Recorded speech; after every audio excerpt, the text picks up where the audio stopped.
Like many of us know, an awesome tool to get a reaction bite from bass is a jerkbait. As we see with live scope, we see it pre-spawn, with summertime, fall, any time of the year works great. Now, what I'm more focused on and want to talk about is what type of setup do you throw it on? Do you throw it on a casting or do you throw it on a spinning? Now, there's times for both. I've found that I prefer a casting rod. I feel like I have more control with it. But today we're fishing on the Great Lakes, we're fishing smallmouth. And if you know anything about smallmouth, they love spitting treble hooks. And you can put the best treble hooks on the market on a jerkbait. There are going to be times that a smallmouth can do crazy things and unlatch itself from these baits. One way that I found to relieve that, even though I love throwing a casting rod with jerkbaits, is going to a spinning rod. A spinning rod, if I don't like using it as much, why would I use it? Well, there's really a couple reasons.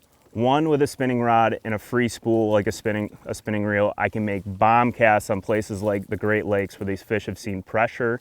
It's clear water, they're spooky.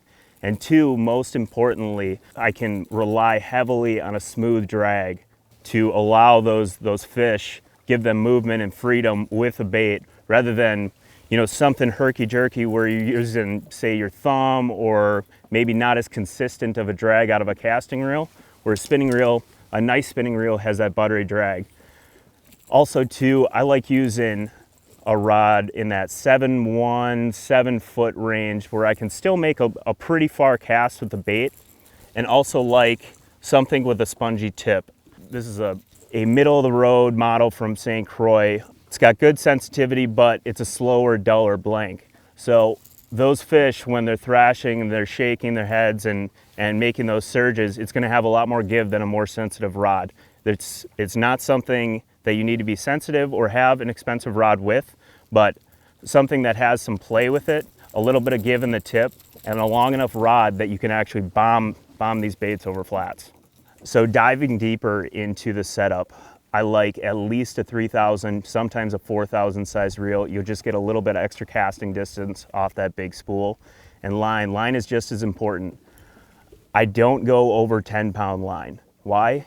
Thinner diameter, flies off the spool a lot better, and I'll pair it with an 8, sometimes a 10-pound fluorocarbon leader. So this is my spinning rod and specifically smallmouth setup for Great Lakes. Now let me give you a quick rundown on what I typically use and what I like to use in the bait casting model when you're dealing with largemouth and colder water. I typically like to run an extra fast gear ratio, like a 7-to-1 or 8-to-1, to pick up the slack in the line from jerking. And I run a 7'2", medium heavy, moderate fast Victory. It's more of a cranking rod, but I like the softer tip. It makes for an excellent jerkbait rod, gives you a little bit more sponginess and play with a jerkbait, especially in cold water. That delayed action oftentimes allows you to slow down with the bait rather than speeding up with like an extra fast or a more sensitive blank. Moving forward on the setup, line is just as important as any aspect of the rod, the reel, the bait, hooks on the bait. I like anything from 8-pound up to a 15-pound, depending on where I'm fishing. 15-pound, maybe I'm in Florida, I'm dealing with bigger fish. 12-pound if I'm in shallower water and I want to keep my bait up. But primarily I run 10-pound fluorocarbon and 8-pound if I'm running Vision 110 plus 2s, anything I want to get my bait down super deep in the strike zone. But that's a basic setup. Go-to number one favorite is 10-pound fluorocarbon. So what I always preach is it comes down to personal preference. What do you feel most comfortable with? What I found with using a bait caster 100% of the time, I wasn't fully getting everything out of the jerkbait and creating the perfect system in every situation. These are my two setups.